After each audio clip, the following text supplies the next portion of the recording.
Terima kasih, shalom semuanya. Ya, terima kasih buat Pastor Johan dan Bu Betty yang sudah berikan saya kesempatan untuk bisa berbagi dengan wanita-wanita yang luar biasa. Ya, kita percaya bahwa hari-hari ini tugas kita sebagai wanita, ya, itu tidak mudah. Ya, saya sendiri punya 3 anak dan saya mengalami proses selama 10 tahun lebih. Itu buat saya perjuangan yang bercucuran air mata, mungkin air mata sudah kering semua ya, tapi kita percaya bahwa setiap jeripaya kita di dalam Tuhan itu tidak pernah sia-sia, selalu menghasilkan hasil yang terbaik.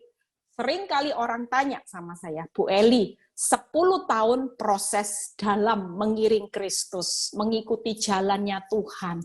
Apakah Bu Eli pernah menyesal sebagai orang pilihannya? Jawaban saya selalu berkata, tidak pernah ada kata menyesal. Jujur di awal saya penuh kecewa dengan Tuhan. Tapi ketika saya melihat saya menjalaninya bersama Tuhan, saya melihat bagaimana Tuhan yang hidup, Tuhan yang saudara sembah itu adalah Tuhan yang hebat dan luar biasa. Saya punya masalah yang luar biasa, tapi Tuhan yang saya sembah adalah jauh lebih luar biasa, sehingga saya melihat hasil yang luar biasa di balik penderitaan. Ya, hari ini saya akan khotbah tentang bagaimana kita tahu bahwa hidup ini tentang Tuhan dan kehendaknya. Ada banyak orang yang hari-hari ini datang sama saya, Bu Eli, ya, khususnya yang enggak mudah adalah orang yang ditinggal suaminya meninggal kena corona, saudara. Beberapa orang yang datang sama saya, mereka kecewa sama Tuhan. Dan mereka berkata, Bu Eli, kalau Tuhan baik, kenapa suami saya meninggal karena corona? Dan ada yang orang kena PHK, dan mereka juga berkata, Bu Eli, kalau Tuhan itu baik, kenapa suami saya yang tidak aneh-aneh, kerja sudah jujur di perusahaan, tiba-tiba di PHK karena perusahaan pilot. Dan banyak orang yang hari-hari ini merasa tidak siap dengan apa yang sedang terjadi. Kita tahu hari-hari ini bukan masa-masa yang mudah. Kita semua pasti mengalami keadaan yang sulit untuk sebagai seorang manusia. Kita mikir dengan kekuatan kita tidak mampu. Tapi percayalah, saya sudah mengalami. Waktu 10 tahun saya mengalami proses. Secara manusia, saya tidak punya kekuatan. Tapi ketika saya intim dengan Tuhan, saya melekat dengan pokok anggur. Di situ keadaan hidup saya berjalan makin lama, makin kuat. Amin. Hari ini kita percaya bahwa di Kolose 3 ayat 23-24 kita percaya bahwa hidup ini tentang Tuhan. Segala sesuatu yang kita lakukan adalah untuk Tuhan, bahkan upahnya juga dari Tuhan. Tuhan adalah Tuhan dan kita hanya seorang hamba yang siap melakukan apa yang menjadi kehendak Tuhan. Ya, kita tahu bahwa setiap saudara dan saya pasti punya tembok-tembok Yeriko yang begitu tebal. Bahkan musuh di depan itu begitu kuatnya. Tapi kita tahu bagaimana perjalanan daripada bangsa Israel ketika memutari tembok Yeriko di Yosua 6 ayat 2-3. Ya, saya bacakan aja supaya agak cepat. Berfirmanlah Tuhan kepada Yosua, ketahuilah, aku serahkan ke tanganmu Yeriko ini beserta rajanya dan pahlawan-pahlawannya yang gagah perkasa. Saudara lihat, dari awal, sebelum melihat kerobohan tembok Yeriko, Tuhan sudah berikan pesan bahwa Tuhan berjanji menyerahkan yang namanya Yeriko secara akal tidak mungkin bisa roboh, hanya diputari selama 7 hari. Tapi itulah Tuhan di awal, sebelum segala sesuatunya terjadi, Tuhan sudah menitipkan pesan bahwa aku pasti menyerahkan tembok Yeriko beserta pahlawan-pahlawannya yang gagah perkasa. Ada bagian Tuhan, hari ini, siang ini, Tuhan juga berjanji, jangan pernah takut. Dengan keadaanmu seburuk apapun, aku pasti menyerahkan suatu kemenangan. Mau musuh di depan itu begitu kuatnya, begitu tebal temboknya, percayalah, aku pasti menyerahkan semuanya ke dalam tanganmu. Artinya, kita tidak perlu takut dengan keadaan kita yang terjadi di luar. Semua yang terjadi di luar pasti aman. Kenapa? Karena Tuhan yang berjanji berjanji untuk menyerahkan kemenangan ini buat saudara dan saya. Tapi kalau saudara baca ayat yang ketiga, haruslah, itu berarti bagian kita, haruslah kamu mengelilingi kota itu, yakni semua prajurit harus mengedari kota itu sekali saja. Demikianlah harus engkau perbuat 6 hari lamanya, yang keempat, dan 7 orang imam ya harus membawa 7 sangkakala dan tanduk domba, tetapi pada hari ke-7, 7 kali. Artinya hari ini ada bagian Tuhan, ada bagian kita. Hidup ini tentang Tuhan dan kehendaknya. Kenapa kalau kita pikir kok Tuhan itu kurang kerjaan? Kenapa harus puternya harinya sampai 7? Kenapa enggak hari ke-4 aja tembok Yeriko itu runtuh? Saya dulu juga berpikir seperti itu. Tuhan, kenapa Tuhan? Saya harus melewati keadaan di mana saya menjalani proses. Suami saya selingkuh sampai punya 2 anak. Kenapa Tuhan? Kok sampai tahun ke-10 Tuhan? Kenapa Tuhan tidak datang pada waktu saya sudah berteriak-teriak di tahun pertama, tahun kedua, tahun ketiga. Tiap kali saya berseru, Tuhan saya tidak kuat. Ambil duri dalam daging, robohkan tembok Yeriko. Musuh-musuhku yang di depan yang gagah perkasa, serahkan Tuhan kemenangan ini kepadaku. Tapi Tuhan tidak berbuat sesuatu. Kita tahu hari ini, saudara dan saya hidup tentang Tuhan dan kehendaknya ada 3 hal.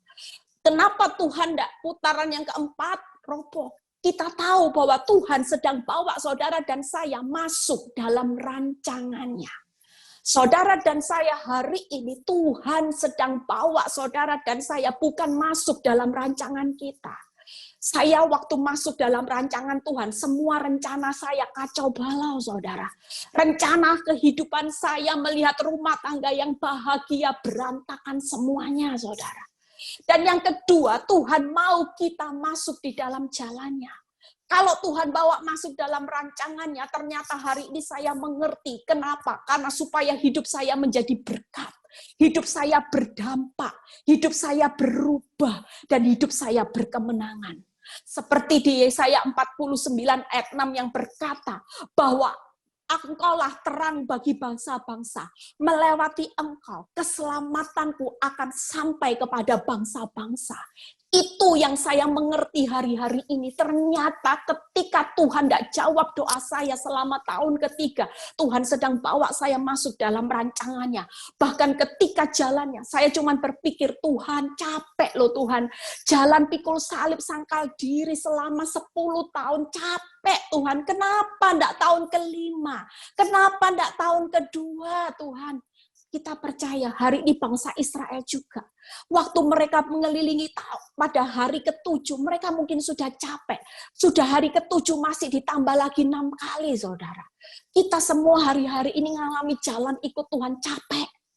Capek, saudara. Saya berkata, Tuhan, bahkan ketika saya mengalami proses, ada beberapa orang Kristen yang menawarkan saya jalan yang instan, dibawa ke dukun, saudara. Dan memang dukun itu kalau sudah beri jalan, tidak usah lama-lama Eli, sampai kamu tunggu bertahun-tahun. Sudah ada bukti nyata. Dan saya pernah konselingi seorang ibu, saudara. Waktu suaminya selingkuh, dia pergi ke dukun. Dan pada waktu itu dia bayar sejumlah uang. Dan hasilnya instan. 1 minggu suaminya pulih, saudara. Kembali. Saudara tahu, iblis tidak pernah memberi hasil yang harganya tanpa bayar. Semua ada harga yang harus dibayar. Saudara tahu apa yang terjadi dengan ibu ini ketika hanya instan. Begitu dia ke dukun, suaminya kembali. Saudara tahu, dia punya anak, 3-tiganya harus bayar harga. Cacat semua, saudara. Bagaimana dia tahu kalau itu gara-gara dia ke dukun? Suatu kali dia ketemu dukunnya bisa tanya gini, anakmu 3-3 sehat? Anakmu 3-3 gimana? Dari situ dia mulai sadar, ternyata pemulihan yang sesaat itu justru harus mengorbankan 3 anaknya. Dan kita tahu, dan dia berkata gini, Bu Eli tahu apa yang saya alami hari ini. 3 anak saya sudah cacat. Suami saya hari ini selingkuh, menuntut cerai, keluarga besar menuntut cerai. Kenapa? Karena dianggap menikah dengan istri yang bawa sial. Sudah menikah dengan istri, punya 3 anak, cacat semua, sial, apes, lebih baik dicerai. Itu pun tidak jamin, saudara. Tapi hari ini, saudara, sesulit apapun, setebal tembok apapun keadaan hidupmu, ikut jalan Tuhan. Memang ada pikul salib, sangkal diri. Tidak usah takut. Yang ketiga, hidup Tuhan, tentang Tuhan dan kehendaknya, yaitu kita harus dengar-dengaran akan apa yang Tuhan mau. Kita tidak bisa hidup itu pegang aturan hidup kita sendiri, tapi segala sesuatu ada Tuhan yang mengatur semuanya. Yuk kita buka, bagaimana hari ini Yesaya 48, ya. Hari ini saudara dan saya tidak perlu takut. Kalau hidup tentang Tuhan, percayalah, Tuhan sudah berjanji di awal, aku akan menyerahkan kemenangan ini kepadamu. Setebal apapun pergumulanmu, sesulit apapun jalan hidupmu, aku sedang bawa engkau masuk dalam rancanganku. Ikuti jalanku, dengar-dengaran. Itu tadi, kamu harus memutari selama 7 hari. Kita harus ikut aturan main Tuhan. Kalau kita benar-benar ikut main aturan main Tuhan, Tuhan sudah berikan jaminannya. Yesaya 48 ayat 17 sampai 19. Yuk kita baca. Beginilah firman Tuhan penebusmu yang maha kudus. Allah Israel, akulah Tuhan Allahmu yang mengajar engkau. Saudara lihat, hari ini ada sesuatu yang sakit karena Tuhan sedang mengajar saudara dan saya, yaitu Tuhan paksa saudara dan saya untuk berjalan berkeliling, saudara. Kita semua tidak tahu, kita ini ada di putaran keberapa. Kita tidak pernah tahu, saudara. Mungkin saudara menyerah, sudah ada di putaran ke-7. Tapi capek, Bu Elia. Putaran terakhir selalu capek. Kenapa? Di hari yang terakhir putarannya ditambah. Bukan 1 kali, 6 kali, saudara. Hari ini kalau saudara sedang capek, bertahanlah. Percayalah, di awal siang ini Tuhan berkata, aku telah menyerahkan tembok Yerikomu, bahkan pahlawan-pahlawan yang gagah perkasa, ada kemenangan yang akan kau jarah. Engkau akan melihat bagaimana kemenangan bersamaku, engkau akan menikmatinya. Amin, saudara. Dan lihat firman ini berkata, akulah Tuhan Allahmu, aku sedang mengajar. Aku sedang mendisiplin anak-anakku melalui proses. Proses yang tidak mudah, tapi itu memberi faedah. Yang menuntun engkau di jalan.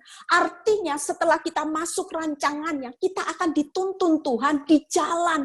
Bukan jalan enak-enak, saudara. Ada pikul salib, ada jalan berduri, ada jalan sakit, ada jalan air mata, di mana tiba-tiba ada kehilangan, tiba-tiba penjualan turun sampai 80%.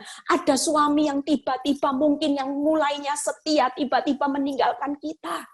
Ada sesuatu yang Tuhan sedang izinkan hari-hari ini buat saudara dan saya. Tujuannya supaya mendatangkan faedah. Bukan untuk menghancurkan hidupmu sehingga hidupmu menjadi buntung, hidupmu terpuruk. Tapi firman Tuhan berkata faedah yang menuntun engkau di jalan yang harus kau tempuh. Lihat ayat 18. Sekiranya engkau memperhatikan perintahku, itu tadi dengar-dengaran akan perintah Tuhan, maka ini jaminan yang kau saudara dan saya akan nikmati. Yang pertama, damai sejahteramu akan seperti sungai yang tidak pernah kering. Bisa ditayangkan slide saya 3 hal. Hari ini Tuhan memberikan saudara dan saya yang masuk dalam rancangannya, yang hidup di dalam jalannya yang tidak mudah, saudara. Capek, ikut Tuhan capek dan rasanya sakit. Saya sungguh-sungguh waktu saya ikuti jalan Tuhan bukan perkara yang mudah. Tapi saudara lihat, ada jaminan, ada damai sejahtera. Tuhan jamin buat hidup saudara dan saya. Daripada ikut jalannya dunia, ikut dukun yang instan, tidak ada damai. Suatu kali akan ada harga yang harus dibayar. Tapi ikut Kristus, walaupun jalannya sakit, tidak mudah, berliku-liku, pikul salib, tetapi ada damai sejahtera. Kenapa? Karena saudara dan saya akan menikmati upah yang berlipat-lipat, tidak sebanding dengan rasa sakitmu. Amin, saudara. Ada kebahagiaan yang berlimpah-limpah.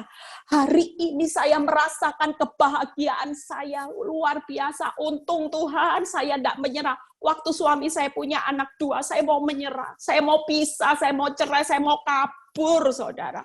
Saya bilang, Tuhan, harga diri saya terlalu sakit. Tapi ketika Tuhan cuma ingatkan, Eli, hidup ini tentang aku. Kalau engkau cerai, engkau sedang mempertahankan kemuliaan harga dirimu. Tapi kalau engkau bertahan, memang harga dirimu diinjek-injek rasanya seperti keset. Tapi engkau sedang mempertahankan kemuliaanku. Bukankah hidup ini tentang aku dan kemuliaanku? Dari situ saya mulai sadar, iya Tuhan, saya mulai merubah fokus. Saya rela sakit, ikuti rencanamu, masuk dalam rancanganmu, sakit, ikuti jalanmu. Tapi hari ini saya menikmati kebahagiaan, saya menikmati damai sejahtera di mana lewat proses hidup saya ada banyak wanita yang dipulihkan, ada banyak rumah tangga yang dipulihkan, bahkan kesaksian di mana-mana, bahwa ketika mereka bertahan, mereka melihat cara Tuhan yang dahsyat memberikan kemenangan. Amin, saudara. Yang ketiga, ada jaminan keturunan. Kalau saudara lihat di ayat 19, maka keturunanmu akan seperti pasir dan anak cucumu seperti kersik banyaknya. Nama mereka tidak akan dilenyapkan atau ditiadakan di hadapanku. Luar biasa, saudara. Ketika kita hari ini masuk rancangan Tuhan, tidak mudah jalan. Dengar-dengaran akan firman Tuhan bukan perkara yang mudah. Tapi kalau saudara bisa lakukan, jaminannya luar biasa. Saya melihat waktu itu proses hidup saya, 3 anak saya terpuruk, saudara. Saya punya ketakutan ketika anak-anak sekolah di luar. Jujur, hari itu saya punya ketakutan. Saya bilang, Tuhan, waktu itu suami saya cuma menutup rasa bersalah dengan kasih uang. Sedangkan di luar negeri saya tahu bahwa kehidupan seksual, di mana narkoba, semuanya bebas. Tapi hari itu ketika Tuhan ingatkan firman ini, Eli, aku selalu memperhatikan keturunan orang benar. Ketika engkau masuk di dalam rancanganku dan jalanku, aku akan perhitungkan keturunanmu. Dan hari ini saya sudah melihat hasil di mana Tuhan berikan keturunan saya. Anak saya yang terbesar sudah lulus dari summa cum laude, masuk sekolah Alkitab, teologi, bahkan dia pulang, dia akan melayani Tuhan.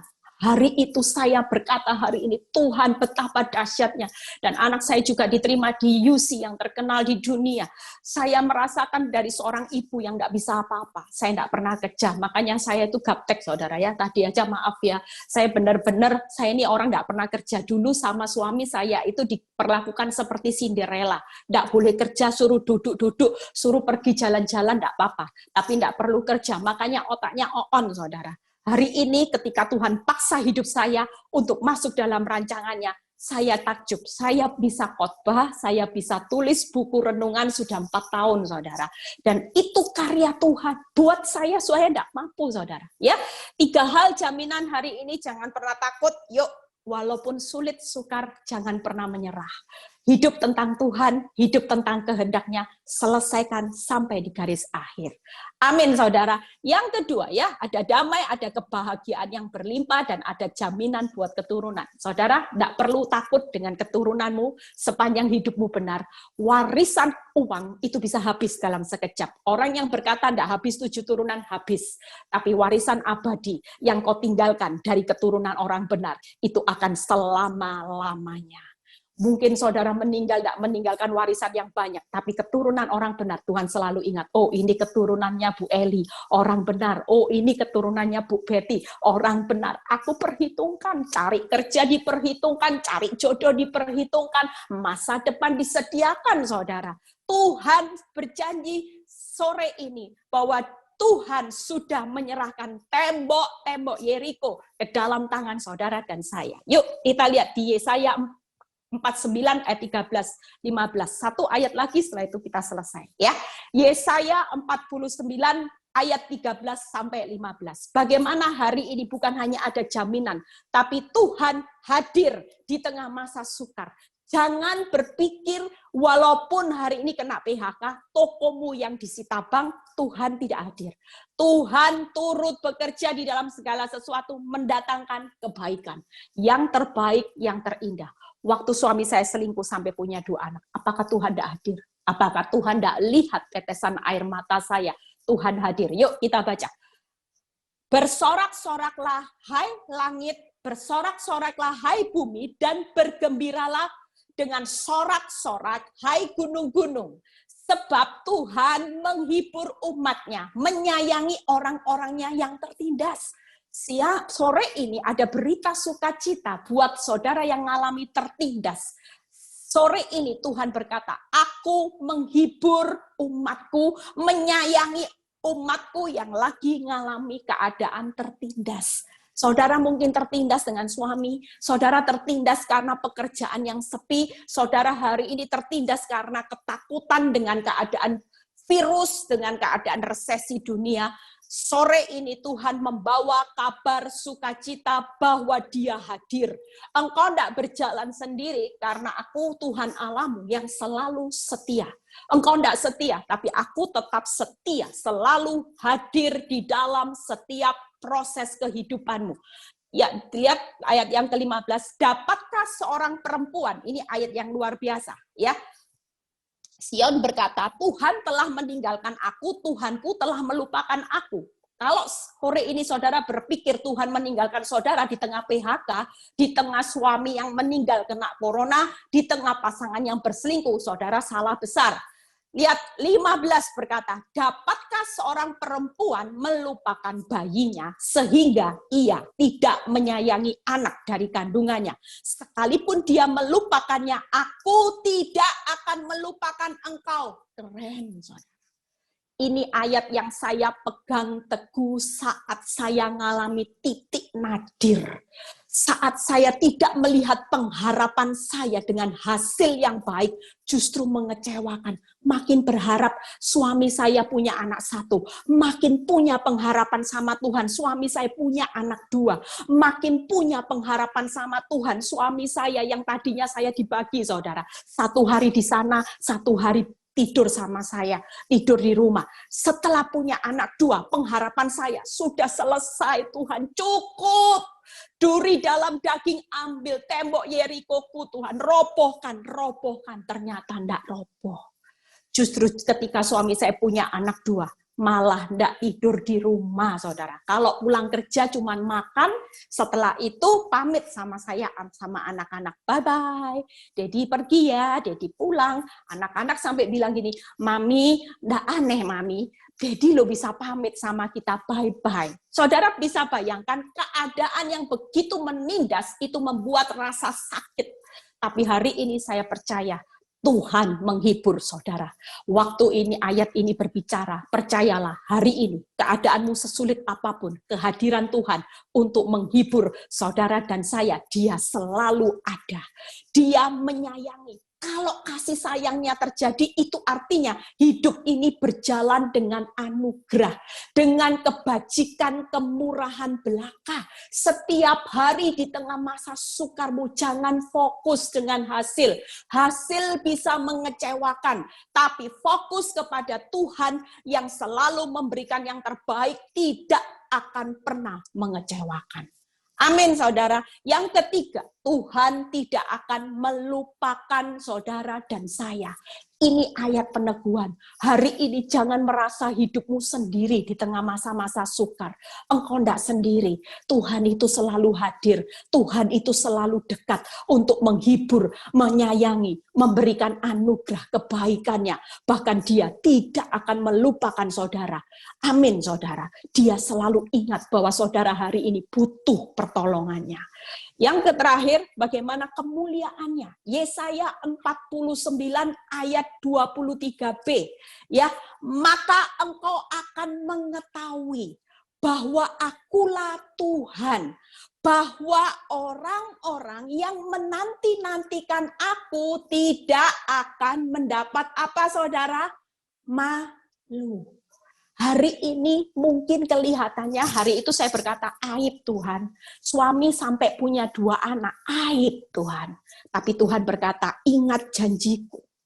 Ketika engkau masuk dalam rancanganku, engkau ikuti jalanku yang tidak mudah dengan pikul salib, sangkal diri setiap hari, dan engkau tetap dengar-dengaran akan aku, engkau jadi pelaku firman. Lihat, kemuliaanku bukan berakhir dengan aib, tapi kemuliaanku selalu berakhir dengan happy ending. Aku tidak akan pernah mempermalukan engkau. Itu janjiku. Tembok Yeriko-mu runtuh. Engkau akan melihat kemuliaanku, yaitu engkau tidak akan pernah dipermalukan. Hidup tentang Tuhan dan kehendaknya memang sulit dimengerti dengan akal pikiran. Saya waktu masuk dalam rancangan, saya dulu di awal saya tidak ngerti kalau Tuhan tuh pilih saya jadi hambanya. Saya tidak tahu melalui kehidupan saya supaya banyak orang-orang dimenangkan, saya tidak ngerti. Yang saya lihat cuma di depan gelap, semua masa depan saya gelap, semua tertutup tembok tebal. Itu yang kenyataan hidup saya. Tapi ketika saya mengerti bahwa Tuhan berkata, aku sedang tarik engkau untuk masuk di dalam rancangan yang besar, untuk memberi faedah, bukan kerugian. Justru hari ini jujur, hidup saya seisi rumah. Suami saya ekstrim, saudara. Dulu yang benci orang Kristen, yang gak suka orang Kristen, yang gak suka kalau saya adakan ibadah di rumah. Hari ini justru lewat proses, tanpa ada orang yang nginjili. Orang tanya, Bu Eli, gimana suami bisa terima Yesus sebagai Tuhan dan Juru Selamat? Saya tidak mengerti. Tapi yang saya tahu, Tuhan sudah berjanji, dia akan menyerahkan tembok Yeriko, setebal apapun itu ke dalam tangan saya. Dan hari ini suami saya sudah bangunkan saya 2 rumah doa. Dia bisa berdoa jam 4 pagi. Buat hidup saya, ini mujizat. Buat kehidupan saya punya anak yang akan jadi hamba Tuhan, mujizat, saudara. Buat saya seorang ibu rumah tangga yang bisa tidak sekolah Alkitab, yang tidak pernah kerja, bisa khotbah sampai hari ini, mujizat, saudara. Tanpa Tuhan saya tidak bisa berbuat apa-apa. Pesan saya hari ini, yuk kita lihat bagaimana slide yang terakhir, ya. Tayangkan hidup tentang Tuhan dan kehendaknya, kita baca sama-sama, ya. Saya sudah selesai khotbah. Yuk kita baca sama-sama. Hidup tentang Tuhan bukan mulus dan nyaman. Justru kita akan alami kesusahan dan malapetaka, tetapi janjinya dia akan menghidupkan, menaikkan kita kembali, bahkan menambah kebesaran kita. Amin, saudara. Mazmur 71 ayat 20 sampai 21. Kita percaya setelah virus corona berakhir, pandemi, krisis, orang yang sudah lulus sebagai orang benar, hidupnya tidak akan terpuruk, ada faedah. Saudara dan saya hari ini, setelah selesai semuanya, saudara dan saya akan dibawa Tuhan hidup kembali, akan dinaikkan. Saudara akan mengalami promosi Tuhan. Saudara akan melihat bagaimana ketika saudara masuk dalam rancangannya, ikut jalannya, dengar-dengaran. Memang tidak mudah, saudara. Ikut dengaran akan Tuhan, waktu itu saya gampang. Gimana? Ditampar pipi kiri, dikasih pipi kanan. Pipi kiri aja sudah sakit Tuhan, disuruh bisu. Suami saya sampai punya 2 anak, saya disuruh bisu tuli. Tidak boleh marah, tidak boleh menghakimi, harus mengampuni. Walau dia sudah minta maaf, saya di PHP berapa kali, saudara. Sudah minta maaf, balik kembali. Minta maaf lagi, balik kembali. Saya sampai kadang bilang gini, Tuhan, sampai berapa kali Tuhan diginiin terus? Tuhan bilang gini, tidak ada batasnya. Tetap lakukan apa yang aku mau. Gampang enggak saudara? Sudah disakiti, sudah dibohongi, suruh ngampuni terus, suruh tebar pesona, suruh tetap melayani dengan senyum Pepsodent. Dimaki-maki pun enggak boleh balas. Enggak gampang saudara. Tapi ketika saya taat, itu tadi loh saudara, Mazmur 71 ayat 20-21. Saudara akan lihat, ada satu karya Tuhan yang besar. Yuk kita hari ini melalui firman ini, sore ini Tuhan sudah berkata buat saudara dan saya yang lagi gelisah, yang lagi stres, depresi, aku sudah menyerahkan tembok Yeriko ke dalam tanganmu. Aku menjamin ya, Tuhan sudah memberikan damai sejahtera, kebahagiaannya yang berlimpah-limpah, bahkan keturunanmu sudah diberkati. Amin saudara. Yuk kita kejar, setelah ini akan ada satu kebangkitan, kenaikan promosi Tuhan yang luar biasa. Tuhan Yesus memberkati. Saya berharap wanita-wanita yang bergabung sore ini tidak lagi menjadi wanita yang cengeng, lebay, mengasihi diri sendiri, merenungi nasib, tapi akan ada kegerakan wanita-wanita pemenangnya di dalam Kristus. Amin. Tuhan Yesus memberkati.